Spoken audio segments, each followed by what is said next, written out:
Bonjour tout le monde. Aujourd'hui, on va parler de la vaccination. Donc, c'est un sujet fascinant, super intéressant, mais en même temps très controversé. Et vous, futur paramédic, là, en tant que professionnel de la santé, ça va être important pour vous d'être bien outillé au niveau des connaissances là, pour la vaccination.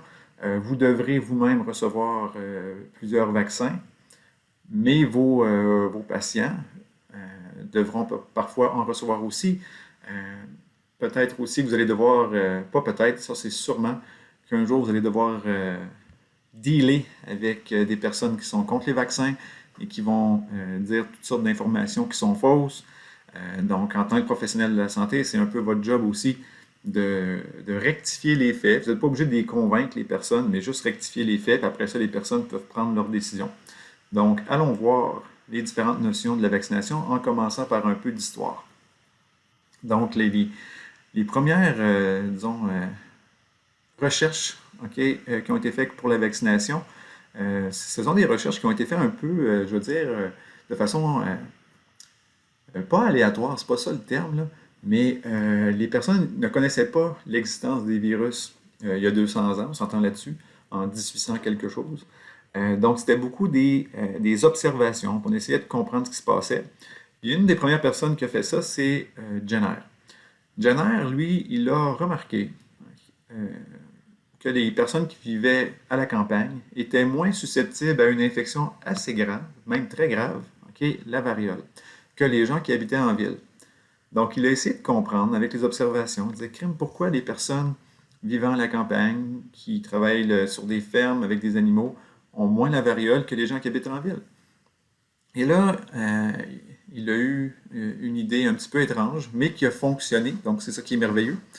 Donc, de vacciner, ça c'était pas le terme qu'on utilisait à l'époque, là, mais d'injecter aux personnes de la ville des cellules de pie de vache, ok, littéralement. Donc là, ça peut avoir l'air étrange. Puis en fait, c'est très étrange là, quand on y pense de façon rationnelle, se dire, OK, il y a quelqu'un qui a pris des cellules de pie de vache, puis il a injecté ça à des personnes, ça sonne un petit peu étrange puis ésotérique. Mais maintenant, on comprend pourquoi ça a fonctionné. OK? Puis je vais l'expliquer très, très, très simplement. Chez les bovins, OK, ou les vaches, les bœufs, etc., on va retrouver un virus qui s'appelle la vaccine. OK? Donc, déjà là, on voit un petit peu l'origine du mot vaccin. Donc, le virus de la vaccine, c'est un virus qui reconnaît les cellules animales et peut les infecter. Mais nous, ok, l'être humain, on n'a pas les protéines sur lesquelles le virus va se fixer pour rentrer dans les cellules. Donc, on n'est pas un hôte naturel, on ne fait pas partie du spectre d'hôtes de la vaccine. Donc, ce virus-là affecte les bovins, mais n'affecte pas l'humain. Ce qui est intéressant, ok, et ce qui explique un petit peu la réaction, puis je fais ça de façon très, très, très euh, vulgarisée, simplifiée. Disons que ça, c'est le virus de la vaccine. Okay? Un quelconque carré slash rectangle un peu tout croche. Puis ça, on va dire que c'est le virus de la variole. Okay? Ça ne ressemble pas à ça en réalité, là, mais suivez-moi. Donc, on a deux virus, puis il y a quand même une certaine ressemblance. Donc, ce qui arrive, okay, c'est que par exemple, les gens qui travaillent sur des fermes, qui sont en contact avec les animaux, peuvent être infectés par le virus de la vaccine. Mais ce virus-là n'infecte pas les personnes. Donc, le virus peut entrer dans leur corps, ok, par leur système digestif, par les muqueuses, les yeux, le nez, peu importe, des blessures dans la peau. Le virus entre dans le corps de la personne et ces personnes-là vont produire des anticorps contre la vaccine. Donc, on produit des... Même si le virus ne nous infecte pas, il est quand même détecté comme étant étranger pour notre corps. Donc, il y a ça. Mais là, si ces personnes-là sont infectées par la suite par le virus de la variole, donc ce virus-là, lui, au contraire de la vaccine, lui, son spectre d'hôte, c'est seulement l'être humain. Donc, lui, il va nous attaquer, puis il va être sévère. Là. La variole, là, on parle de 30% de mortalité. C'est très, très, très élevé. Donc, si quelqu'un de la campagne se fait infecter par le virus de la variole après avoir été infecté par la vaccine, bien, les anticorps qu'il a produits contre la vaccine fit, okay, reconnaissent l'antigène, oui, donc le virus de la variole. Donc, il y a ce qu'on appelle une réaction croisée. Et dans ce cas-ci, la réaction croisée, elle est très positive parce qu'elle nous protège d'un virus dangereux. Donc, ce que Jenner a fait quand il a injecté des cellules de pie de vache, dans les faits, il a aussi injecté du virus de la vaccine. Les gens par réaction croisée ont été protégés, immunisés contre la variole. Donc oui, il a été chanceux, OK? Mais il a quand même fait des observations, puis il a essayé des choses. Mais on s'entend que déjà à l'époque, les gens riaient de lui. Ça, c'est une caricature, OK, de 1802 où on voit les gens qui sont allés se faire vacciner euh, chez Jenner, puis ça me fait penser un petit peu à soit des memes ou des caricatures qu'on voit présentement là, avec les gens qui sont anti-vax, puis qui disent que les vaccins COVID de Pfizer et de Moderna vont nous transformer en mutants parce que ça va jouer avec notre ADN. Là. Donc, dans les caricatures ici de l'époque, là, on voit là, les personnes là, qui deviennent des cochons, des bœufs, des poules. Il y a des animaux qui leur poussent dessus. Là. En tout cas, c'est ça. C'est un peu le même principe. Fait il y a des gens encore en 2021 qui ne sont pas plus brillants que les gens de 1802 et qui pensent qu'on va devenir des mutants à cause de ça. C'était pas vrai à l'époque, c'est pas vrai maintenant encore, mais il y a des gens qui n'ont pas les connaissances en sciences, OK, qui croient des choses comme ça. Par la suite, autre point historique, puis c'est quand même pas le moindre, de Louis Pasteur. Lui, on parle vraiment de quelqu'un qui a fait avancer la recherche dans ce domaine-là parce qu'il savait un petit peu plus ce qu'il faisait. C'était un microbiologiste. En fait, c'est quasiment le père de la microbiologie jusqu'à un certain point, Louis Pasteur. Donc, il a mis au point plein de choses. OK? On va connaître la pasteurisation, ça ne vient pas de n'importe où ce terme-là. Mais lui, il a fait des vaccins pour les animaux, okay? Les poules, les moutons, plein d'animaux. Il a fait aussi les premiers vaccins contre la rage. Okay? Puis sur la peinture que vous voyez à droite, dans le petit bocal qu'il regarde, il y a une moelle épinière de rat, puis un rat qui était enragé. Ce qu'il faisait, c'est qu'il prenait les moelles épinières de rat, les mettait en présence de formaldéhyde. Formaldéhyde, c'est un poison, on va revenir là-dessus plus tard. Là. En concentration là, pure, formaldéhyde, c'est poison. Donc, ça détruisait dans le fond les virus présents dans la moelle épinière. Il faisait par la suite une espèce de concoction à partir de ces moelles épinières-là, puis en les injectant soit des animaux ou ultimement, le premier humain qui a été testé, là, c'est le petit Joseph Meister, un petit garçon allemand qui a été guéri de la rage grâce au vaccin. Là. Donc, on donnait des vaccins, pas des vaccins, mais des virus morts aux personnes ou aux animaux et ça les protégeait contre le vrai virus par la suite. Donc, historiquement, Pasteur, ça a été un personnage qui a fait avancer les choses là, vraiment à un grand niveau. Puis ça me rappelle mon enfance, ok, parce qu'un des livres, un de mes livres préférés quand j'étais petit, puis c'est pas des farces, des fois on voit qu'on est prédestiné à aller dans un domaine précis. Là. Mes parents avaient ce livre-là, un bon exemple de 3 petits points. Puis là, tu avais toute une collection de livres, là, un bon exemple de confiance en soi, un bon exemple de courage, un bon exemple de ci, ça. Puis c'était tous des livres qui racontaient l'histoire d'un personnage important. Là, on avait même, il y avait un livre sur Maurice Richard, sur Jackie Robinson, sur Marie Curie. Donc des personnes soit importantes au niveau politique, artistique, sportif, bref, et scientifique de toute évidence. Puis moi j'ai lu ce livre-là, puis je l'ai lu même à mes enfants là, quand ils étaient petits. Donc voilà, mon intérêt pour les vaccins était déjà, c'était un intérêt précoce. Maurice Heilmann, ok, c'est pas n'importe qui lui non plus. Donc lui, on lui doit, ok, 40 vaccins, puis parmi ces vaccins-là, certains qui sont très importants. Rougeole, oreillon, ok, au Québec, là, on a ce qu'on appelle le RRO, donc rougeole, rubéole, oreillon. Donc c'est une combinaison de micro-organismes qui sont administrés à un même vaccin. On a les hépatites A et B, pas virus, mais vaccins de la varicelle, vaccin contre la méningite, les pneumonies. Donc, c'est un homme qui a consacré, dans le fond, sa vie, sa carrière au développement de vaccins et il a probablement permis de sauver des milliers de vies, sinon des millions de vies. Ici, c'est un petit graphique intéressant. C'est surtout des statistiques européennes, là, en particulier de la France. Mais je vais l'utiliser parce que c'est pertinent pour nous aussi. Okay? Donc, si on regarde en haut à gauche, là, 1,4 million d'enfants décèdent chaque année dans le monde faute d'avoir été vaccinés. Près de 40% de ces enfants-là, c'est dû à la rougeole. Okay? La rougeole, ça tue les bébés. Okay? C'est épouvantable. C'est un meurtrier de bébés. Donc, bébés, très jeunes enfants, s'ils ne sont pas vaccinés, peuvent être affectés par la rougeole, donc de la fièvre, problèmes au niveau du système nerveux, puis on finit par en mourir. La grippe, OK, peut tuer des enfants aussi. La coqueluche, dans ce cas-ci, c'est une bactérie. Un enfant sur 5 non vacciné, là, en tout cas des personnes qui en décèdent, là, c'est causé par la coqueluche. Le tétanos. Tétanos, le vaccin que l'on possède, est un des vaccins les plus stables, les plus efficaces, okay, avec des taux de réussite de 99-100%. Là. Puis il y a encore des enfants qui meurent à cause de ça. Donc c'est très, très regrettable. Si on regarde la couverture de la coqueluche, de la rougeole, pardon, de la rougeole. Donc là, je suis ici. En Finlande, on a 98% de personnes qui sont vaccinées. Puis l'incidence, okay, le nombre de cas d'enfants de plus de 10 ans, c'est 0.00001 cas. Okay, c'est quasiment anecdotique. Là. En Grande-Bretagne, une couverture à 92% et on a plus d'une vingtaine de cas. Puis en France, on descend à 83% et on a 30 cas.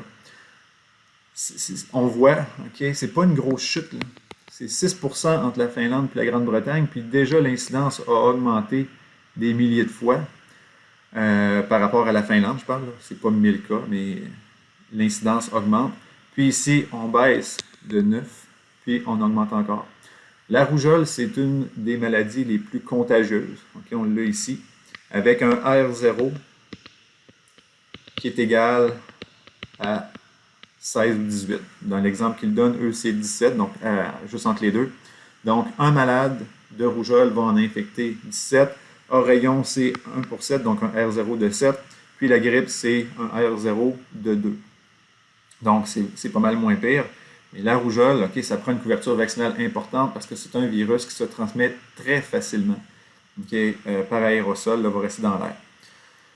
Aussi, la couverture vaccinale pour le cancer du col. Donc, si on vaccine contre le VPH, okay, on voit ici au Québec, au Canada, une diminution de l'incidence des cancers du col depuis l'instauration du vaccin. Donc, c'est très positif. Puis, l'autre graphique que je vais vous montrer, là, super important. Il y a des gens qui vont faire des corrélations là, douteuses. Puis des fois, c'est pas, les liens ne sont pas faits entre les deux. Puis je vais vous montrer des graphiques là, qui se moquent de ça un petit peu plus tard. Mais si on regarde ici, donc on compare le pourcentage d'enfants vaccinés contre la coqueluche, donc le trait bleu. Puis le trait rouge, c'est le nombre de cas d'enfants morts okay, qui sont morts de la mort subite du nourrisson. Okay? Et là, il y a des gens qui faisaient la corrélation entre les deux. Donc, ils disaient, OK, oh my God, c'est depuis qu'on a instauré le vaccin que les enfants meurent subitement. Donc, c'est ça le problème. Non, parce que si on regarde vraiment ce qui s'est produit, au début des années 70 en France, les médecins ont commencé à recommander aux parents de coucher l'enfant sur le ventre. Ça a correspondu presque au début de la vaccination aussi. Là. Donc, le nombre de morts a commencé à augmenter. Mais quand, dans les années 90, ça ne fait pas si longtemps que ça, là, okay? On a dit aux familles de coucher l'enfant sur le dos. Regardez ce qui est arrivé là. Le nombre de décès a chuté, puis lui, le nombre de vaccins continue à augmenter. Donc, ce n'était pas une corrélation entre les deux, c'est quasiment une coïncidence que ça ait commencé en même temps. Mais quand on a trouvé la vraie source du problème, l'incidence des décès a chuté, puis la vaccination continue. Donc, si ça avait été la vaccination vraiment le problème, on n'aurait pas eu une chute comme ça. Chose importante, OK, puis ça, j'insisterai jamais assez, la vaccination, c'est un acte social. Okay? Oui, quand on se fait vacciner, on se protège nous-mêmes, mais ce que l'on fait aussi, c'est que l'on protège les autres. Parce qu'il faut être conscient que c'est pas tout le monde, de un, qui réagit bien au vaccin. Il y a des gens qui, leur système immunitaire, ça ne fonctionne pas, ils ne répondent pas au vaccin, donc ils ne seront jamais immunisés. Il y a des gens qui, de par leurs conditions médicales, ne peuvent pas recevoir de vaccin. Okay? Ils ont un système immunitaire déficient, ils font de la chimiothérapie contre le cancer, ils prennent des médicaments contre l'arthrite. Donc, tous ces traitements de chimiothérapie, médicaments contre l'arthrite, dans le fond, ça élimine votre système immunitaire. Personne qui serait aussi, par exemple, atteinte du VIH. Donc, tout ce qui peut altérer l'efficacité du système immunitaire, dans le fond, ce que ça va faire, c'est que tu ne peux pas recevoir de vaccin ou les vaccins qu'on te donne ne vont pas avoir d'effet. Donc, oui, je me protège moi, mais je protège aussi ces gens-là quand je me fais vacciner, parce que je ne deviendrai pas un vecteur qui va transmettre la maladie. Aussi, pour les bébés naissants, le bébé naissant ne peut pas recevoir son vaccin avant quelques semaines, quelques mois. Donc, si par exemple il y a de la rougeole dans la famille, je fais partie d'une famille de hippies, là, personne ne croit en la vaccination, puis il y a des gens qui ont la rougeole, ils viennent voir mon nouveau-né, puis ils lui transmettent, même si moi je suis en faveur de la vaccination, mon enfant ne peut pas être vacciné avant quelques semaines. Donc, les gens autour de moi qui ne sont pas vaccinés pourraient contaminer mon enfant. Puis là, on s'entend là-dessus que si j'avais de la famille non vaccinée, puis que je savais qu'il y avait des cas de rougeole, il n'y a pas un chat qui s'approcherait de mon nouveau-né, là, je ne les laisserais même pas rentrer sur le bord de la cour, ok, sur le terrain où ma maison est située. Bref. Fait que c'est ça. Imaginez, tu es pour les vaccins, mais ton enfant meurt de la rougeole parce qu'il y a des gens autour qui décident que la rougeole, c'est pas grave. C'est pas de même que ça marche. Donc, je vous montre juste un petit truc animé pour vous montrer l'importance de la vaccination, puis l'importance qu'il y ait une forte proportion de la population, ok, vaccinée pour que ça fonctionne. Donc, si vous regardez, ça va recommencer l'animation. En haut à gauche, aucune personne vaccinée. Donc, c'est un peu ce qu'on voit là, ou ce qu'on voyait avec la COVID. Donc, ça s'est propagé rapidement, ok, littéralement à travers la planète. Si on vaccine 25%, ça ne sera pas suffisant. Ok. Le virus va continuer à se propager rapidement. Ok. Donc là, on n'est même pas, je pense, à 5% de vaccinés là, au Québec. Donc, on est loin d'être protégé. Là. 50%, donc imaginez, là, 40, pas 40, mais 4 millions de Québécois seraient vaccinés, ça ne protège pas encore assez. 75%, c'est pas assez encore. Okay? On est rendu à 6 millions de Québécois. Ça va se propager moins rapidement. Donc, ça pourrait avoir une incidence, par exemple, sur les hospitalisations. Donc, ça pourrait être positif en ce sens-là, mais le virus continuerait à se propager. 90%, là, on commence à être pas pire en business. Okay? Il va y avoir quelques cas, mais ça va être très gérable. Puis, 95%, là, on a vraiment une couverture vaccinale qui est efficace. On va avoir des cas sporadiques, un peu aléatoires, malchance, okay? Mais ça devrait permettre de contrôler la pandémie. Donc, acte social. Pas juste penser à soi, je me fais vacciner pour me protéger. Puis les gens qui disent « Ah, ça devrait être un choix, moi, j'ai pas peur de la maladie, je suis jeune, je suis en santé. » Oui, OK, mais est-ce que tu pourrais vivre avec toi-même en te disant « OK, moi, j'ai survécu, mais puisque je suis allé voir ma grand-mère, je lui ai transmis la maladie, puis 2 semaines après, elle est morte. » C'est pas, en tout cas, moi, j'ai de la misère avec ça. Même principe ici là, qui démontre l'importance de ce qu'on appelle l'immunisation on va dire de masse, okay? Ou herd immunity en français, c'est l'immunité collective. Voilà, je cherchais le terme en français. Donc, les types de vaccins, c'est quoi qu'on peut vous injecter? Okay? Il y a ce qu'on appelle les vaccins atténués à agent complet. Donc, dans le fond, ce qu'on vous donne, ce sont des micro-organismes qui ont été fatigués, maganés. Okay? Techniquement, ils sont encore, on va dire, vivants, là, parce qu'on s'entend que des virus, ce n'est pas nécessairement des organismes vivants. Ils sont encore relativement fonctionnels, mais tellement affaiblis que quand on t'injecte ça, okay, il n'y a pas grand-chose qui va se passer. Par contre, l'intérêt, c'est que si le virus est au complet, ben, ton système immunitaire va le reconnaître. Okay, il va reconnaître toutes les protéines qu'il y a à sa surface, donc on va pouvoir développer une immunité qui va être très très bonne contre le virus, la bactérie. Inactivé, ben là, on vous injecte des cadavres. C'est plate à dire, mais on vous injecte des cadavres de bactéries, de virus. Donc, encore une fois, l'organisme est complet, mais là, on sait qu'il est complètement désactivé, inactivé. Il n'y a rien qui va pouvoir fonctionner, là, à moins que le processus de production du vaccin ait échoué, mais il y a des tests qui sont faits pour s'assurer que ce ne soit pas le cas. Donc, les chances qu'il y ait un problème sont pratiquement nulles. L'autre, anatoxine. Anatoxine, dans le fond, c'est des vaccins qui visent les toxines bactériennes. Okay? La diphtérie, le tétanos sont 2 infections graves causées par des bactéries, mais pas la bactérie vivante comme telle le problème. C'est la toxine produite par cette bactérie-là. Donc, les vaccins anatoxine, diphtérie, tétanos, dans le fond, on simule une attaque par la toxine, mais ce n'est pas la vraie toxine, sinon ça serait contre-productif. Et quand la vraie toxine vous infecte, un peu comme la réaction croisée qu'on a vue tout à l'heure avec la vaccine et la variole, donc c'est un peu le même principe. L'anatoxine provoque une réaction immunitaire et si jamais vous êtes infecté par la vraie toxine, par réaction croisée, vous allez la neutraliser. Vaccin sous-unitaire, dans le fond, ce qu'on fait, c'est qu'on vous injecte des morceaux. Okay? Donc, un fragment antigénique, par exemple pour l'hépatite B. Okay? Vous n'avez aucun danger d'attraper l'hépatite B quand vous recevez le vaccin, parce que les protéines qu'on vous injecte, de un, c'est juste des protéines, ce n'est pas le virus en entier. Et en plus, la protéine virale a été fabriquée dans une levure. Donc, on a modifié génétiquement une levure pour qu'elle puisse produire des protéines de l'hépatite B, et c'est ça qu'on vous injecte. Donc, il n'y a aucune chance, zéro, de contracter l'hépatite B suite à un vaccin comme celui-là. Acellulaire, okay, c'est un peu le même principe. Le sous-unitaire et acellulaire, ça se ressemble quand même beaucoup, là. Dans ce cas-ci, la coqueluche. Okay? Puis la coqueluche, rappelez-vous encore, la bactérie, c'est quoi son problème ou qu'est-ce qui entraîne des problèmes chez nous? C'est les petits fimbriers, les petits poils. Qu'est-ce que vous pensez qu'on met dans le vaccin? Les petits poils. On ne vous injecte pas la bactérie en entier, on vous donne juste ces fimbriers. Votre système immunitaire va reconnaître ça, va développer des anticorps et des cellules T contre ces protéines-là, et si la vraie bactérie arrive, ben, l'enfant sera protégé. Ensuite, bon, les vaccins conjugués. Les conjugués, là, le vaccin que vous avez peut-être reçu, c'est celui de l'Haemophilus influenza de type B. Et là, attention, on ne parle pas de la grippe. Souvent, quand on voit le mot influenza, on pense grippe. Mais dans ce cas-ci, c'est une bactérie qui cause des méningites. Puis je vais vous montrer un graphique tout à l'heure. Depuis qu'on a instauré ce vaccin-là au Québec, au Canada, on a vu une chute du nombre de cas de méningite là, assez important. Donc, c'est très, très, très positif. Mais le vaccin conjugué, c'est quoi? Donc, on vous donne des protéines ou des structures de la bactérie, du virus, mais on va la jumeler à une protéine qui est très immunogène. Donc, on veut augmenter la réponse immunitaire. Donc, c'est comme si on collait sur la protéine, par exemple, bactérienne, là, une grosse sirène d'alarme. Donc, ça va attirer tout le monde, toutes les cellules immunitaires. Donc, ça favorise une réponse immunitaire plus grande.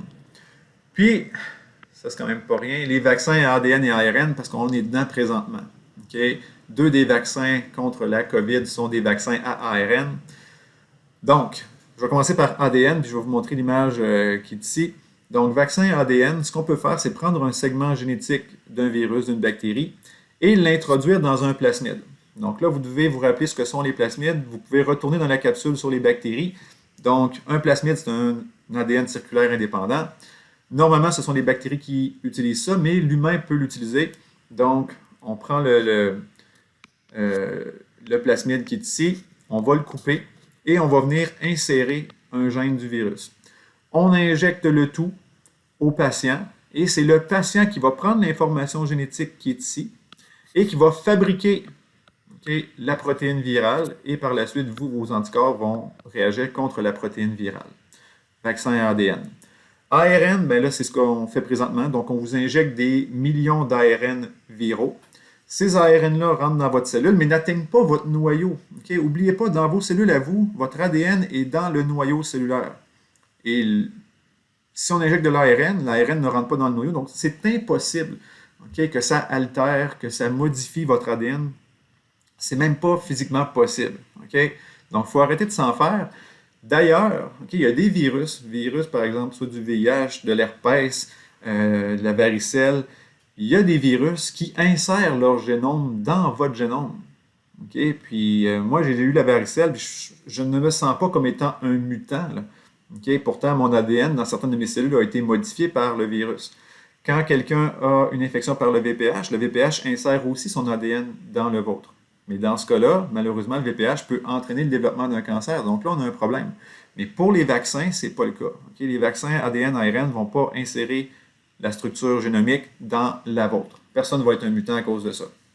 Donc, ça, c'est peut-être quelque chose d'important à dire dès maintenant à vos proches, à vos amis là, qui pensent qu'on va jouer avec la génétique des gens puis qu'on va tous nous rendre des zombies puis qu'il y a des... En tout cas, j'embarque même pas des microchips là, puis dans le traçage. Là. Je ne veux même pas m'embarquer dans ces conspirations-là.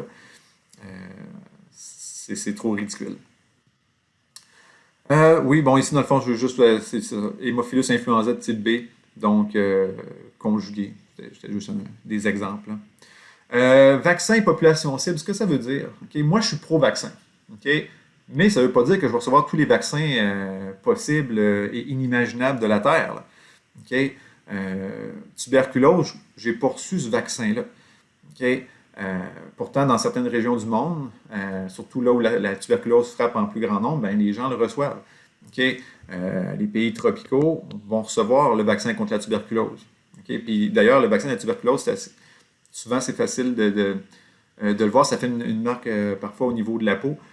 Puis on peut le savoir juste en faisant quelques tests immunologiques, des tests par exemple d'allergie à la tuberculine pour voir si les gens ont réagi à la tuberculose. Bref, il y a des façons de savoir si quelqu'un a reçu le vaccin. Aux États-Unis, on vaccine seulement les groupes à risque. Okay? Donc ça pourrait être les médecins par exemple, les voyageurs, des choses comme ça. Hépatite B, professionnels de la santé, donc vous devriez probablement être immunisé contre ça. Je sais que les infirmières le sont, inhalothérapeutes, hygiène dentaire vont recevoir ça. Moi, j'ai reçu le vaccin des hépatites A et B parce que j'allais en voyage, donc je n'étais pas un professionnel de la santé, mais pour me protéger, entre autres, de l'hépatite A, quand tu vas en voyage, tu peux recevoir un vaccin, puis en même temps, tu reçois l'hépatite B. Ensuite, vaccin contre la rage. Donc, si tu es vétérinaire, tu le reçois. Si, comme certains de mes étudiants par le passé qui sont allés dans des stages, dans des endroits où il y a des animaux qui peuvent être infectés, comme des singes, on va le recevoir aussi. Et puis ça, en passant, anecdote, c'est un vaccin qui coûte extrêmement cher. C'est comme 700$. La fiole, en tout cas, fait que c'est extrêmement coûteux comme vaccin. Ensuite, fièvre jaune, typhoïde, choléra, hépatite A, donc les voyageurs. La fièvre jaune, c'est un vaccin assez commun pour les gens qui voyagent. La grippe, souvent, ça va être les personnes à risque ou les gens âgés. Donc, on le voit, au Québec, à chaque année, on fait des campagnes de vaccination contre la grippe. On espère surtout que les gens les plus vulnérables, comme les personnes âgées, vont le recevoir. Moi, je me suis fait vacciner souvent contre la grippe. Non pas parce que moi, j'ai peur d'être infecté et de mourir de la grippe, mais parce qu'autour de moi, donc j'ai des personnes âgées, comme ma grand-mère, mais j'ai aussi un de mes fils qui est asthmatique. Donc, moi, je ne veux pas ramener un virus à la maison qui risque de lui causer plus de problèmes à lui parce qu'il est asthmatique. Donc, je me protège moi, c'est sûr, mais en même temps, je protège mes proches. Pneumonie, pneumocoque, le vaccin Prévenard 13, donc c'est les personnes âgées de plus de 55 ans, je crois, là, qui reçoivent ça. Puis varicelle zona, c'est écrit ici enfant leucémique, mais de plus en plus, le vaccin est donné, entre autres au Québec, là, à tous les enfants qui le voudront, ou si les parents laissent les enfants être vaccinés. Moi, mes 2 enfants ont été vaccinés contre la varicelle. Une preuve, encore une fois, que les vaccins, c'est jamais sûr à 100%. Il y a un de mes enfants qui a quand même eu la varicelle, mais c'était très, très, très léger, là, quelques boutons. Moi, je me rappelle, dans mon jeune temps, il n'y avait pas le vaccin. Puis quand j'ai eu la varicelle, là, on était couvert de boutons, ça piquait, les bains de calamine. Puis en étant infecté par la varicelle, plus tard, on peut avoir le zona, parce que le virus demeure en nous. Donc, théoriquement, les personnes qui ont reçu le vaccin contre la varicelle et n'ont jamais été infectées par le virus, ces personnes-là ne devraient pas avoir le zona. Okay? Puis d'ailleurs, les personnes âgées qui reçoivent le vaccin contre le zona, dans le fond, c'est comme une dose de rappel que l'on donne pour restimuler les cellules mémoire au cas où le virus de la varicelle se réactive et cause le zona. Donc, ça ne va pas prévenir l'infection est déjà là, mais ça va atténuer les symptômes puis les complications liées au zona. Ici, le graphique justement de l'Haemophilus influenza, donc la bactérie qui cause des méningites. Donc, on voyait une augmentation là, assez marquée des cas. Introduction du vaccin, là, on va dire, milieu, fin des années 80, oui, et chute des cas par la suite. Je vous enverrai un lien, c'est intéressant, c'est ma tante, Marie Filion, qui est infirmière. Elle était à la retraite, mais là, elle est revenue pour travailler dans l'effort contre la COVID. C'est mon héros, ma tante Marie. Puis elle a participé dans une capsule vidéo que j'ai faite avec elle, une entrevue. Là. Elle a participé à cet effort-là de vaccination contre les méningites. Puis elle a vu de ses propres yeux l'effet positif que ça a eu dans les hôpitaux, dans le nombre d'enfants qui étaient admis à l'hôpital pour ça. Donc, c'est un témoignage le fun qu'elle me fait dans une des capsules. Aussi, donc, l'incidence des cas de maladie suite à l'introduction du vaccin. Regardez, là, polio, on introduit le vaccin, puis bon, 2 types de vaccins différents. Polio n'existe plus. D'ailleurs, la polio, elle existe seulement encore dans 2 pays, là. Afghanistan puis Pakistan. Introduction du vaccin de la rougeole, un peu dans les mêmes années, boum. Rubéole, boum. Oreillon, boum. Ce qui est con, c'est que si on pense à la rougeole, ici on continue le graphique jusqu'en, on va dire 2020, là. Il y aurait une petite recrudescence des cas parce qu'on a commencé à avoir un mouvement anti-vaccin, puis là, les cas commencent à augmenter, c'est ridicule. Là, il y a des gens qui regardent ces graphiques-là, Puis ils se disent, ah non, c'est pas les vaccins qui nous ont aidés, c'est l'amélioration de la qualité de vie, la purification de l'eau, l'amélioration des soins de santé. Tout ça, c'est des points valables. Ok, oui, les soins de santé sont meilleurs, la purification de l'eau est vraiment mieux faite. Puis c'est ça, peut-être qu'on s'alimente mieux. Bref, on a amélioré notre qualité de vie. Mais si ces arguments-là étaient vrais, on devrait voir une chute comme ça de toutes les infections. Okay? Pas juste les infections contre lesquelles il y a un vaccin. Mais si on a, par exemple, une maladie pour laquelle il n'y a pas de vaccin, okay, le nombre de cas là, reste sensiblement le même. Il y a des petites variations, on va dire aléatoires, puis on va dire annuelles ou en fonction des saisons, par exemple. Mais il n'y a pas de diminution. Fait que si c'était vrai, okay, comme je ne sais pas moi, quelle infection, là, juste le rhume commun, là, okay, on n'a pas de vaccin contre le rhume, puis si c'était juste les conditions d'hygiène, puis de soins de santé, de ci, de ça, on aurait vu une chute dans les cas, le nombre de cas du rhume. Mais c'est pas ça. Les rhumes demeurent stables. Il n'y a pas de vaccin. Donc, c'est pas juste l'amélioration des soins de santé et de la qualité de vie. Même principe ici là, pour la diphtérie, en augmentant la vaccination ou en introduisant la vaccination, boum, diminution des cas. Maintenant, vaccin COVID. OK, on est dedans. Présentement, là, les deux vaccins qui sont disponibles là, au Québec, c'est les deux vaccins à ARN de Pfizer et de Moderna. Donc, ces vaccins-là, okay, d'ailleurs, j'ai fait une capsule vidéo là, expliquant le fonctionnement de ce type de vaccin-là, donc vous pourriez aller la voir, mais ça prend généralement 2 doses. Puis là, c'est important de comprendre, là, quand la compagnie vous dit que ça prend 2 doses, il faut donner les 2 doses et il faut les donner dans le délai prescrit. Parce que bon, quand on reçoit une première dose, quand on reçoit un vaccin, ça prend un certain temps avant que la réponse immunitaire se fasse. Okay? C'est vrai quand c'est une infection naturelle, c'est vrai quand c'est un vaccin. Donc, si je reçois le vaccin aujourd'hui, ça ne veut pas dire que je peux partir librement puis aller embrasser quelqu'un qui a la COVID. Là. Parce que mon corps n'a pas eu le temps de développer la réponse immunitaire qui va lui permettre de lutter contre le virus. Okay? Donc, on voit ça présentement. Là, je vous parle en direct du 14 janvier. Puis là, on vient de montrer, il y a des cas de personnes qui ont été vaccinées et qui ont la COVID. Ouais, mais ils n'ont pas eu le temps de réagir. Ils ont eu le vaccin, puis une semaine plus tard, ils se sont fait infecter. Ça ne marche pas de même. Okay? Puis d'ailleurs, il faut avoir les 2 doses parce que souvent, en ayant reçu la première dose, on va être protégé à 50, 60, 70%, dépendamment de notre condition, puis de notre santé, puis de notre âge. Mais quand on reçoit la deuxième dose, ça va permettre d'atteindre des pourcentages de protection beaucoup plus élevés, jusqu'à 95%. Donc, c'est important de recevoir les 2 doses et idéalement dans un délai qui est prescrit par la compagnie. Donc, ce délai-là, la compagnie a fait des tests. Okay? On a fait des études. Si on donne les 2 doses trop rapprochées, ça ne marche pas. Si on donne les 2 doses à 3 mois d'intervalle, ça ne protège pas assez bien non plus. Donc, dans l'intervalle prescrit, là, de genre de 3 à 6 semaines, là, on avait une bonne protection. Le vaccin Sinovac, okay, il a été testé au Brésil présentement. Et les premiers chiffres que l'on a, là, c'est une protection de 50%. Donc, c'est une chance sur 2. C'est pas super élevé, là, alors que les 2 premiers ici, là, c'est une protection de 95%. Un vaccin qui devrait arriver bientôt, je sais qu'il a commencé à être peut-être utilisé là, au Royaume-Uni, c'est celui d'AstraZeneca. Donc, dans ce cas-ci, ce que l'on fait, okay, c'est qu'on utilise un virus du rhume génétiquement modifié. Donc, on prend un virus pas très dangereux, en fait pas dangereux du tout, puis on l'a modifié génétiquement pour qu'il exprime une protéine de la COVID. Donc, on vous infecte, dans le fond, avec ce virus-là, qui n'est pas dangereux pour vous. C'est juste un véhicule, dans le fond, le virus. Il infecte les cellules. Vos cellules produisent les protéines virales de la COVID, mais ce n'est pas le virus de la COVID, là. Encore une fois, j'insiste. Okay? C'est un virus inoffensif qui produit une protéine. C'est comme un tricheur. Okay? Il exprime une protéine qui n'est pas la sienne. Puis les vaccins Sputnik, okay, pour l'instant, on n'a pas de données préliminaires. Là, ça ne semble pas avoir progressé beaucoup.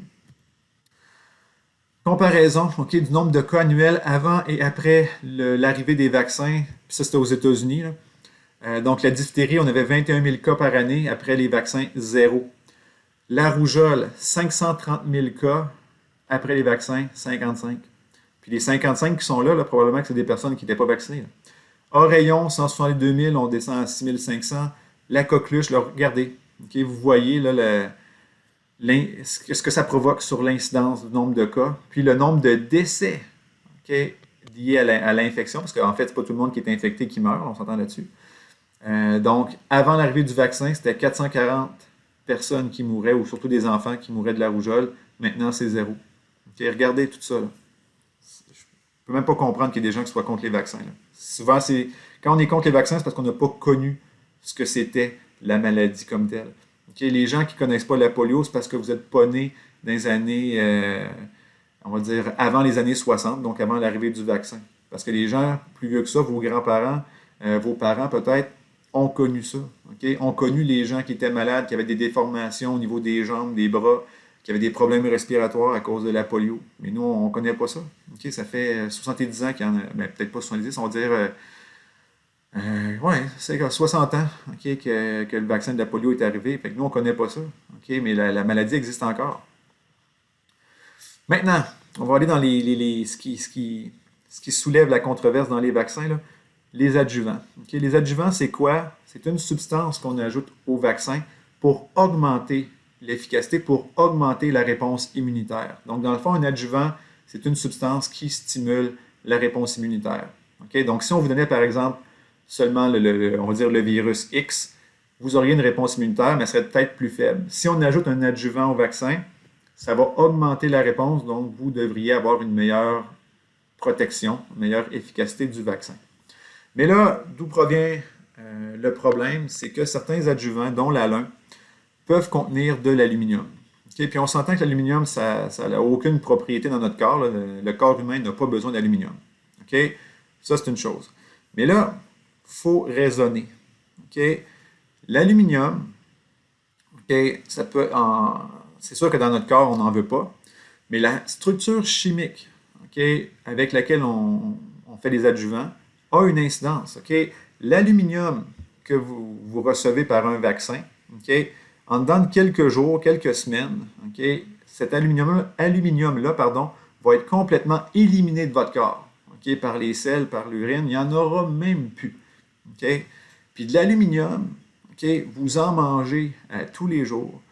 En fait, ça c'est assez particulier aussi, là.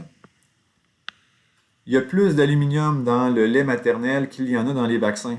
Donc, un enfant qui a été nourri pendant 2 ans au sein de sa mère, là, okay, a reçu des quantités d'aluminium phénoménales, contrairement à la quantité d'aluminium qu'il a peut-être reçu, okay, dans un vaccin, parce que ce ne sont pas tous les vaccins qui en contiennent. Okay? Donc, la quantité puis la formulation chimique, ce sont deux choses importantes. Et il faut comprendre une notion aussi, je vais y revenir, de toxicité. Okay? Il y a bien des choses qui sont toxiques en grande quantité. La vitamine A, c'est super important.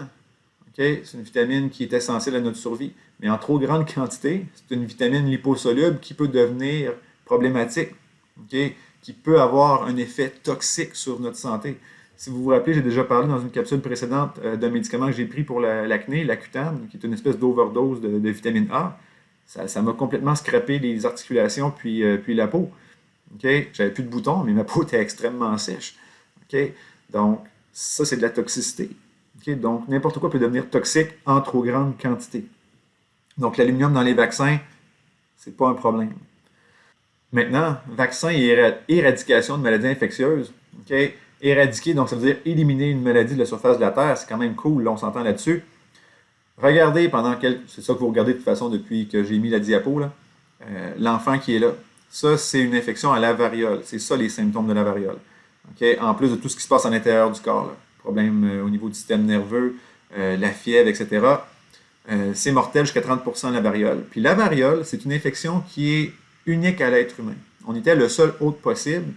Donc, en faisant des efforts majeurs de vaccination, dans les années 60-70, on a éradiqué la variole. Le dernier cas de variole qui est apparu, c'était en 1977. Donc, j'avais 1 an.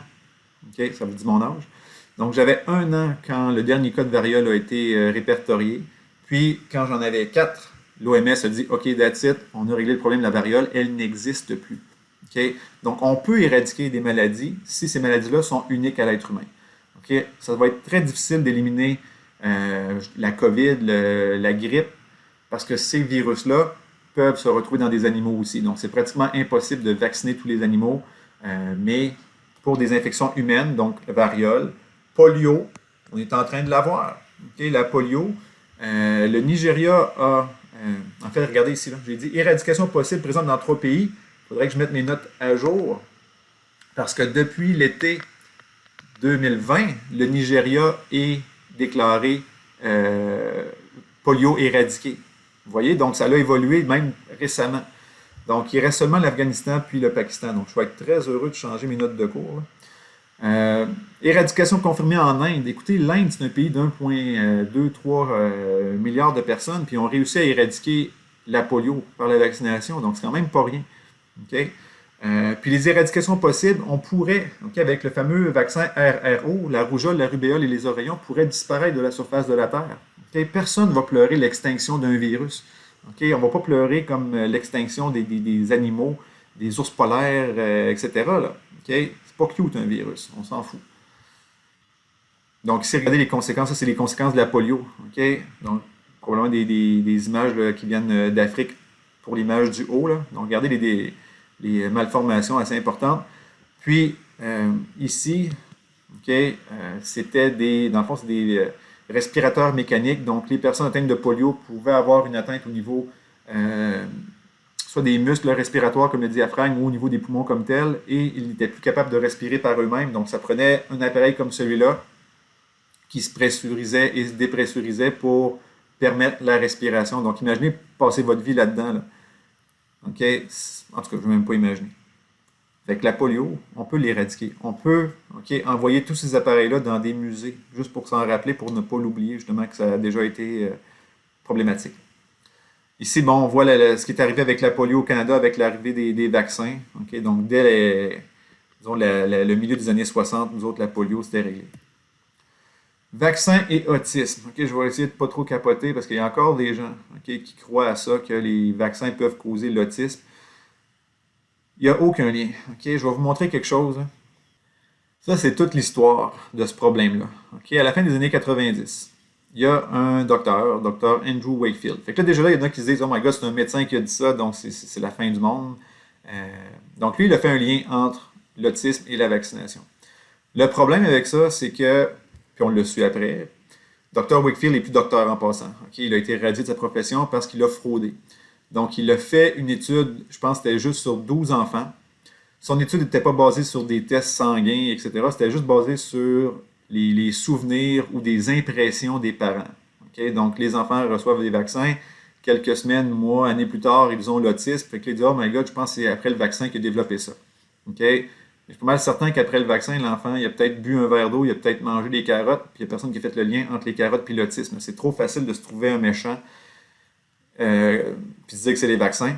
Okay? Mais bref, on a complètement réfuté les allégations de Dr. Wakefield. D'ailleurs, le Dr. Wakefield, ça a été prouvé qu'il a, dans le fond, il a faussé ses résultats ou manipulé un petit peu la présentation de ses résultats parce qu'il a reçu de l'argent, soit de compagnies ou de familles qui ont poursuivi les compagnies pharmaceutiques, qui ont reçu des millions de dollars, puis Dr. Wakefield, il a reçu cette petite enveloppe brune. Là. Okay? Fait que c'est assez épouvantable. Par la suite, donc pour faire, disons, prouver que l'autisme n'était pas un problème, là, il y a une étude au Danemark qui a été faite sur près de 600 000 enfants. C'est écrit 537 000, là, mais peu importe. On ne s'obstinera pas rendu là. Ils ont fait une étude, eux, sur donc, un plus grand échantillon de personnes, puis ils ont fait une étude valable, puis il n'y a aucune corrélation entre l'autisme et la vaccination. Okay? Oui, il y a de plus en plus de cas d'autisme. Okay? Puis il faut réfléchir à ça, il faut se poser des questions, c'est quoi qui provoque ça? Okay? Mais les vaccins, c'est pas ça. Okay? Parce qu'ils ont remarqué, ils ont fait des études, puis il y a une augmentation du nombre de cas d'autisme chez les personnes vaccinées, mais aussi chez les personnes qui sont non vaccinées. Donc, toutes les familles anti-vax ou qui ne veulent pas de vaccin ou qui n'ont pas accès au vaccin, le nombre de cas d'autisme augmente aussi. Okay? Donc, si c'était vraiment le vaccin, on devrait avoir une augmentation plus marquée des cas d'autisme chez les enfants vaccinés, puis c'est absolument pas le cas. Okay? Donc, c'est faux. Mais toute cette histoire-là de l'autisme, ça a été réfuté là, au début des années 2000. Puis il y a encore des gens aujourd'hui qui croient à ça. Ça a été prouvé que ce n'était pas le cas. D'ailleurs, c'est la caricature qu'on voit en bas à droite ici. Donc, l'étude qui faisait le lien entre l'autisme et la vaccination en enfance, n'a pas seulement été, on va dire, déconstruite là, ou réfutée, mais on a déterminé, on a prouvé que c'était une fraude élaborée. OK? Donc, fin de la discussion, c'est pas un lien. Puis là, les antivax sont juste, non, non, non, j'entends rien. Là. En tout cas, c'est un peu déprimant. Regardez ici, si on veut faire, je vous ai dit que je vous montrer des graphiques avec des corrélations un peu douteuses. Là. Donc, si on veut faire des corrélations, on peut faire des corrélations avec n'importe quoi. Donc, on a les années ici qui progressent. Donc, le nombre de personnes diagnostiquées, puis les ventes de nourriture bio. Okay? Puis regardez la courbe. Cas d'autisme, bouffe bio, la courbe est parfaite avec une corrélation okay, de 0,99. Si on s'arrêtait juste à ça, on pourrait dire, oh my god, on vient de trouver le problème. Okay? La cause de l'autisme, c'est les gens qui mangent bio, donc c'est ça le problème. Puis on sait que ça n'a pas rapport.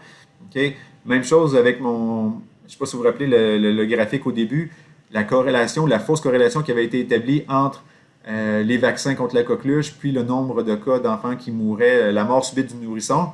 On a réalisé plus tard que c'était le fait de les coucher sur le ventre, les enfants, qui provoquaient cette mort subite-là. Donc, dans ce cas-ci, clairement, l'autisme n'est pas causé par la bouffe bio. Okay? Mais faire des liens avec n'importe quoi, c'est ça que ça donne. D'ailleurs, anecdote là-dessus, il y a des études sérieuses qui se passent présentement où on croit que l'autisme pourrait être causé par un virus. Donc, un virus qui serait asymptomatique chez l'adulte, mais qui causerait des problèmes de développement neurologique chez l'enfant. Et pour, regardez bien ça, pour possiblement protéger les enfants okay, contre l'autisme, si c'était effectivement ça le problème, donc un virus, on pourrait vacciner soit la mère ou l'enfant et limiter les chances que l'enfant devienne autiste. Et vous pensez comment les antivax capoteraient? Okay? On règle le problème de l'autisme, ou du moins une partie du problème de l'autisme, parce qu'il n'y a peut-être pas juste ça comme cause, avec un vaccin. Wow! Ça serait épouvantable. Ensuite, vaccins et les fameux produits chimiques. Okay? Encore une fois, les arguments des gens qui se disent « Oh my God, il y a plein de produits chimiques là-dedans » ou « On ne sait pas ce qu'il y a dans les vaccins, puis ils nous injectent ça. » Donnez une comparaison. Là. Okay? Pfizer fait un vaccin contre la COVID. Puis il y a des gens qui se disent « Hey, moi, je ne me ferais pas injecter ça. On ne sait pas ce qu'il y a là-dedans. » Okay? Pfizer fait le Viagra. Je n'ai jamais vu un mouvement anti-Viagra. Okay? Pourtant, je suis pas mal certain que les gens ne savent pas ce qu'il y a dans le Viagra. Je suis certain qu'il n'y a pas un chat ou presque, à part les gens dans le domaine, là, qui savent c'est quoi qu'il y a dans le Viagra. Mais pourtant, les gens sont très, très, très heureux de s'en procurer. Okay? Donc, faire attention. Quand on parle de produits chimiques, là, ça me fait capoter. Si on parle du mercure, okay, dans certains vaccins, il y a une molécule qui s'appelle l'éthylmercure qu'on ajoute comme un antimicrobien dans les fioles de vaccin. Okay, pour éviter que soit des champignons ou des bactéries se développent dans le vaccin. Parce que ça serait poche de dire on fait un vaccin pour telle infection, mais dans la fiole, il s'est développé des champignons ou des bactéries. Donc, dans certains vaccins, puis c'est vraiment pas beaucoup, là, il y a cette molécule-là. Fait que là, il y en a qui se disent « Oh my God, il y a du mercure là-dedans ». Ils vont sur Internet, ils vont sur Wikipédia, ils cherchent mercure, puis là, ils voient « mercure égale toxique ». Oh my God. OK? Oui. OK? Mais du mercure pur, ça va être dangereux. OK? Mais sachez, puis là, il y en a qui disaient que c'était ça le lien aussi avec l'autisme, le mercure. Il n'y a plus aucun vaccin pour enfants depuis 2001 qui utilise le mercure, et pourtant, il y a encore plein de cas d'autisme. Donc, le mercure n'était peut-être pas la cause. Un des seuls vaccins où on retrouve encore du mercure, c'est le vaccin contre la grippe. Il faut se dire aussi que du mercure, il peut en avoir une certaine quantité dans notre alimentation. Certains des plombages, on va vous montrer mes plombages, okay, il y a du mercure là-dedans aussi. Okay? Fait qu'il y a probablement plus de mercure dans mes plombages présentement que dans ce que j'ai reçu comme vaccin. Puis aussi, le danger, c'est la forme chimique. Okay? Un peu comme l'aluminium tout à l'heure. Le méthylmercure serait plus dangereux, mais l'éthylmercure ne l'est pas. Ce n'est pas quelque chose nécessairement qui va être bioaccumulé, souvent qui va être éliminé par le corps par la suite. Okay? Si on fait des recherches là, sur plein d'affaires chimiques, okay, je vais parler du formaldéhyde. Okay? Formaldéhyde, là, c'est une substance qui en soi est toxique. Mais le formaldéhyde, c'est aussi une substance que vous produisez naturellement dans votre sang. C'est une substance qu'on retrouve aussi naturellement dans plusieurs fruits. Je vais vous montrer une image dans quelques instants. Okay? L'idée de la toxicité d'un produit, ça dépend de la concentration dans laquelle, à laquelle on vous l'administre ou vous la mangez ou vous êtes en contact par accident avec. Okay? Formaldéhyde, il y en a dans mon sang. Okay? C'est sûr que si je bois un verre rempli de formaldéhyde, je vais mourir. Mais quand je mange, je vais le dire, c'est une poire. Dans la poire, il y a du formaldéhyde, je ne vais pas mourir. Okay? Puis dans le fond, dans une poire, il y a je ne sais pas combien de fois plus de formaldéhyde que dans un vaccin. Donc les vaccins, là, ça se peut que des fois que vous voyez dans la liste d'ingrédients des vaccins qu'il y a du formaldéhyde. Mais le formaldéhyde, souvent, va provenir, par exemple, des œufs dans lesquels on a fait le vaccin. Comme le vaccin de la grippe, c'est fait à partir d'œufs. Puis dans ces œufs-là, naturellement, il y a du formaldéhyde. Donc quand on extrait les virus de l'embryon de poulet, de l'œuf, ben, ça se peut qu'on prenne un peu de formaldéhyde. Donc, c'est pas la fin du monde, crime. Dans une poire bio, il y en a plus. L'aluminium, j'en ai parlé tantôt, mais là, je donne des chiffres plus précis. Donc, dans un vaccin, on parle de 0,125 mg. Puis, dans ce qu'on mange, c'est de 30 à 50 mg par jour. Donc, dans votre bouffe normale, même si vous mangez bio, même si vous êtes vegan, il y a plus d'aluminium. Donc, arrêtez de chercher des poux. OK, puis là, je dis vous, là, comme si je m'adressais à des gens qui sont anti-vax, peut-être, je ne sais pas. OK, j'espère que non. Mais il faut comprendre la notion de toxicité, puis comment le corps réagit. Puis aussi, il faut faire attention là, aux affaires épouvantables. Vous voyez sur les réseaux sociaux, là, on vous dit, regardez, ce produit-là contient 4000 produits chimiques. OK? Puis là, ça fait épouvantable. Puis là, on vous dit acétone, formaldéhyde, éthanol, des corps cétoniques, dihydrogène monoxyde. Ça, c'est drôle parce que dans le fond, c'est de l'eau. Là, mais quand on le dit comme ça a l'air plus épeurant. Tryptophane, urée, etc. 20 acides différents. La plupart de ces produits chimiques-là, dans une certaine concentration, pourraient tuer un enfant ou un adulte. Fait que là, tu lis ça, tu es comme « Oh my God, c'est épeurant ». Même principe ici. Okay? On parle de cyanure, de formaldéhyde, puis plein d'autres affaires. Puis là, quand on connaît la science un peu, là, quand on voit amidon, okay, ça ne devrait pas être stressant. Là. De l'amidon, c'est un sucre. Potassium, manganèse, du fer. Ça, c'est des choses normales. Mais regardez, okay? C'est quoi le produit à gauche? Okay? C'est votre propre sang. 4000 produits chimiques, dont plusieurs seraient toxiques dans certaines concentrations. Puis l'exemple de droite, c'est quoi? C'est pas un vaccin, c'est une pomme. Okay? Donc, il faut faire attention à ce qu'on voit, à ce qu'on lit. Okay? Il y en a qui vont dire, par exemple, « Oh my God, dans telle affaire... » Par exemple, un exemple qui m'avait fait sourire, là, c'était contre les pains Subway. Là, on disait, dans le pain Subway, il y a la même molécule ou la même substance qu'on retrouve dans les matelas de yoga. Ouais, OK, mais dans les pneus, on retrouve de l'eau dans la composition, puis de l'eau, c'est vital. Il faut faire attention des fois quand on fait les liens douteux comme ça. Fameuse histoire de la poire. OK? Donc, 12 000 microgrammes dans une poire normale, OK? Ou 12 milligrammes, là, ça serait la même chose. Puis, dans un vaccin, OK, ça va être 100 microgrammes. Moi, j'avais dit combien? Okay, donc, c'est ça, 125 microgrammes ou 0,1 milligramme, c'est la même chose. Donc, c'est ça. Okay, un vaccin, ça contient, je ne sais plus combien de fois plus, il faudrait que je le calcule, moins de formaldéhyde, je vais finir par le dire, qu'une poire. Okay? Puis même la poire, ça ne changerait même pas la concentration de formaldéhyde dans votre sang. Fait qu'imaginez un vaccin, ça ne change absolument à rien.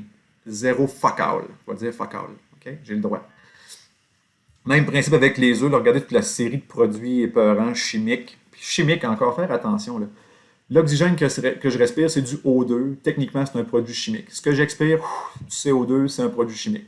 H2O, c'est un produit chimique. NaCl, c'est un produit chimique. Puis j'en mets sur mes frites, là, puis sur mes patates pilées. Là. Fait qu'il ne faut pas capoter là, avec les produits dits chimiques. D'ailleurs, le chlore. Le chlore, c'est un produit toxique si je le bois pur, mais en même temps, c'est dans le sel de table que je mets justement sur mes œufs et mes frites. Là. Fait que respirons un peu. Là. Puis soyons scientifiques. Pas juste lire des affaires puis se faire peur nous-mêmes en allant sur Wikipédia puis capoter. Là. OK, en toute transparence, on va faire bien les choses. Là. Oui, il y a des vaccins qui ont entraîné des problèmes. Pourquoi? Parce qu'un vaccin, ça stimule le système immunitaire. Puis le système immunitaire, on ne sait jamais comment il va réagir. Okay? Il y a des personnes... En fait, il y a des infections normales okay, qui vont faire en sorte que votre système immunitaire va réagir super fortement. Il y a des infections à streptocoque chez certaines personnes qui vont entraîner l'arthrite. Okay? Donc, ils vont entraîner une réponse immunitaire, un dysfonctionnement, dans le fond. puis la réponse immunitaire qui aurait dû attaquer la bactérie, maintenant attaque vos articulations. Okay? Donc ça, c'est une infection naturelle. Il y a plein d'infections comme ça. Okay? Je vais donner des exemples. Là. Je vais y aller avec le syndrome de Guillain-Barré. Okay? Syndrome de Guillain-Barré, c'est vrai que certaines personnes qui ont reçu le vaccin contre la grippe ont eu ce syndrome-là. Puis le syndrome, c'est quoi? C'est des paralysies. Puis des paralysies souvent qui sont réversibles. Donc, tu vas avoir un problème un certain temps, mais ça se résorbe, puis ça s'améliore par la suite. C'est sûr que c'est pas le fun. Moi, je voudrais pas avoir ça. Okay? Je voudrais pas que mes enfants aient ça, mais c'est réversible. Mais regardez, certaines infections bactériennes, campylobactère, virus Zika, VIH, la varicelle puis la grippe peuvent causer Guillain-Barré.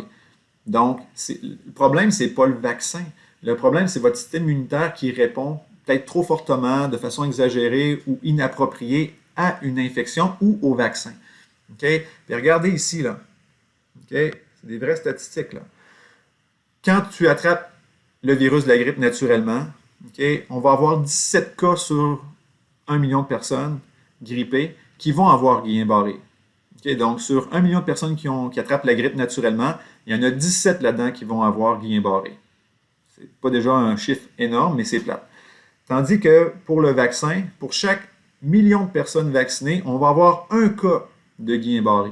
Donc, tu as 17 fois plus de chances d'attraper Guillain-Barré ou de développer le syndrome Guillain-Barré avec l'infection naturelle que par le vaccin. Je reviens sur les problèmes causés par les vaccins, là, la narcolepsie. Donc, avec la grippe porcine H1N1 dans les années 2000, on a eu des cas de narcolepsie. Donc, il y a des gens qui ont développé la narcolepsie suite au vaccin. Puis ça, c'est quoi? C'est que tu t'endors n'importe comment, n'importe quand. Okay? Fait que ça doit être poche. Là. Si tu conduis, ça peut être très dangereux, on s'entend là-dessus. Donc, ça, c'était une conséquence négative du vaccin. Puis, il faut le reconnaître. Okay? C'était pas des pourcentages épouvantables, mais il y a quelques personnes qui ont eu ça. Il y a malheureusement eu des cas de polio, donc il y a des gens qui, en recevant le vaccin, ont eu le polio, donc par des vaccins atténués. Donc le vaccin n'était pas suffisamment atténué. Okay? Puis là, on se rappelle, là, c'est des vaccins qui étaient donnés dans les années 50-60, donc peut-être que les technologies de contrôle n'étaient pas au point, et maintenant, c'est plus le cas. Okay? Plus près de nous, okay, il y a eu des papiers là-dessus, là, ou des articles, ou des choses qui ont circulé sur les réseaux sociaux, là, la paralysie de Bell. Donc, quand il y a eu les études du vaccin AstraZeneca, ou celui de Pfizer, peut-être, il faudrait que je revérifie, là, au Royaume-Uni. Donc, on a vacciné, je crois, c'était 22 000 personnes. Okay? Puis sur ces 22 000 personnes-là, il y en a, si je ne me trompe pas, 4 personnes qui ont développé la paralysie de Bell. Encore une fois, c'est une paralysie qui est réversible. Souvent, c'est une partie du visage là, qui paralyse. Donc, on s'entend que c'est plat. Okay? C'est épouvantable. Mais là, il faut comprendre, la paralysie de Bell, okay, encore une fois, peut être causée par plein d'infections normales.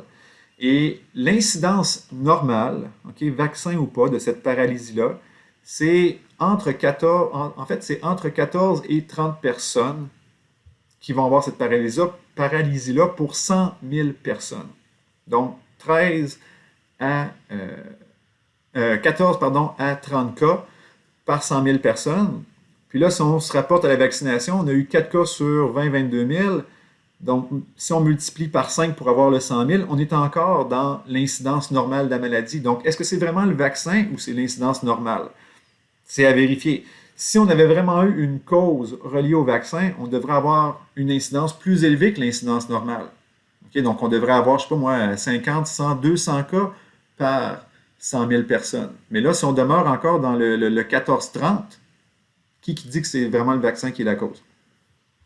Ensuite, ça, c'est les conséquences ou les effets négatifs là, un petit peu plus fréquents.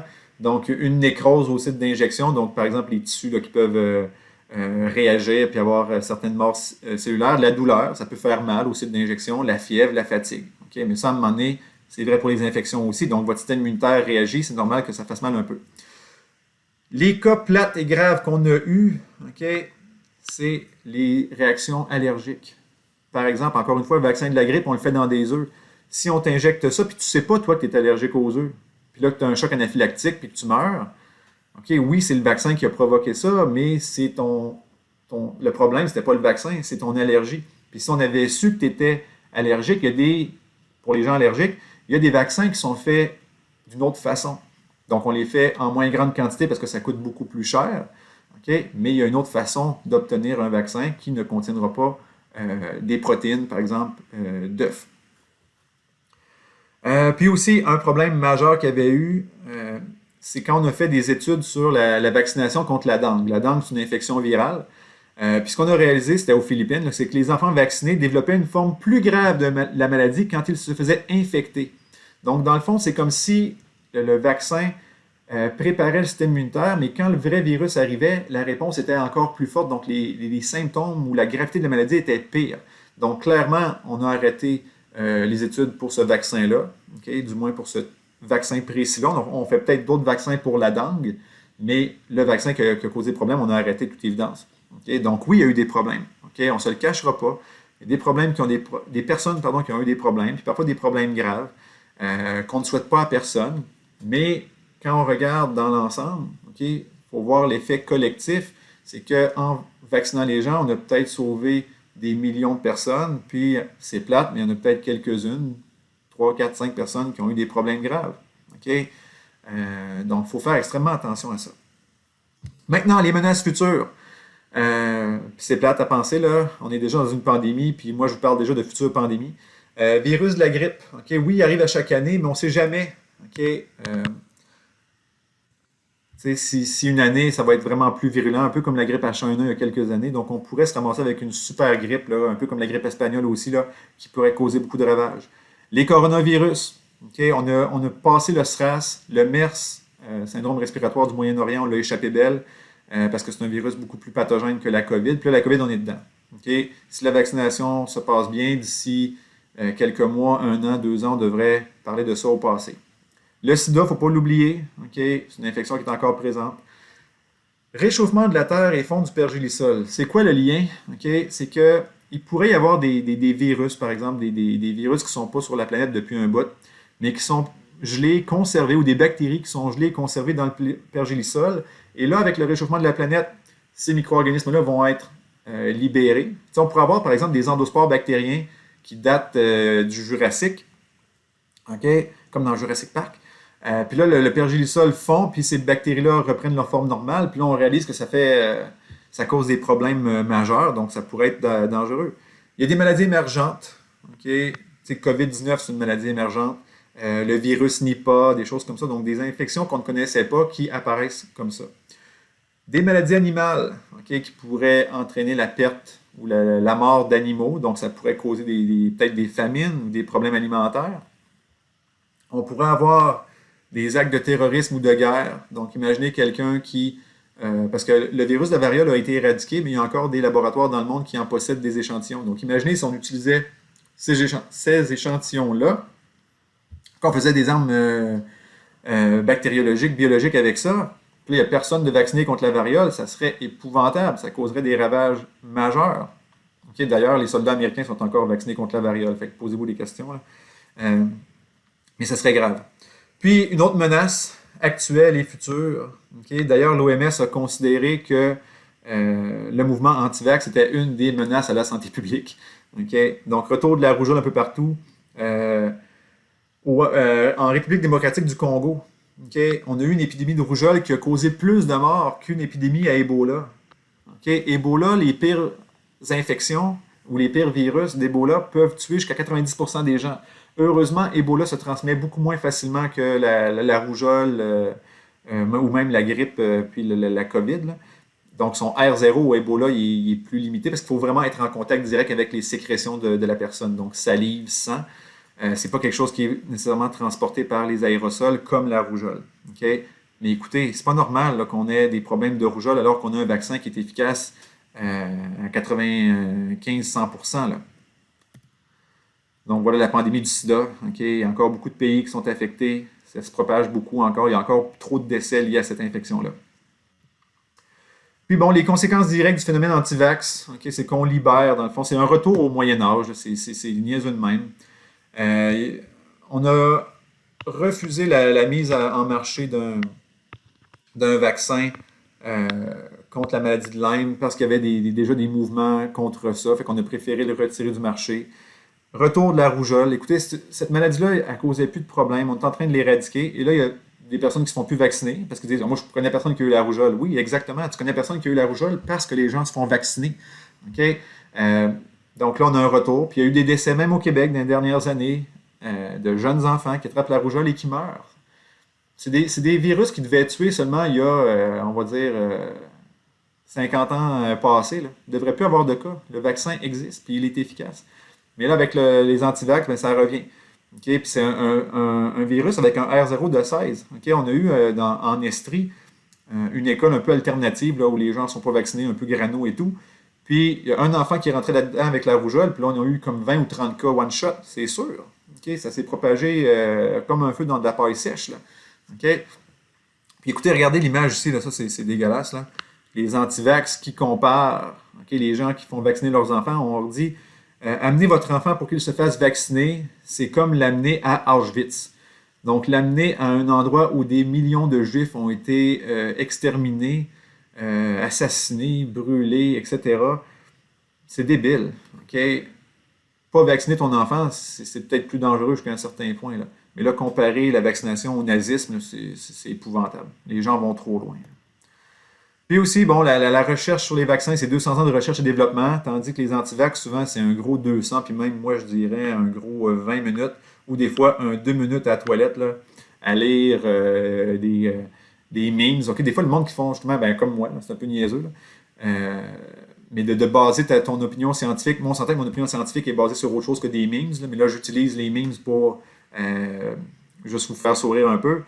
Mais il y a des gens qui vont baser leur réalité sur les memes ou sur des vidéos YouTube. Ah, j'ai vu ça sur YouTube.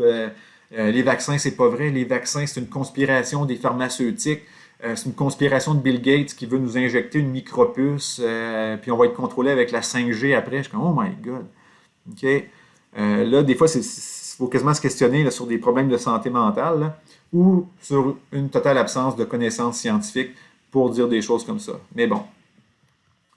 Celle-là, je vais la passer, là, mais le point, c'est que quand on a un enfant qui est allergique aux peanuts, on va tout faire pour le protéger. Là. Des écoles entières ne peuvent pas utiliser. Ben, des écoles entières, dans le fond, refusent à des enfants d'amener des collations avec des arachides pour protéger les enfants qui sont allergiques, puis c'est correct.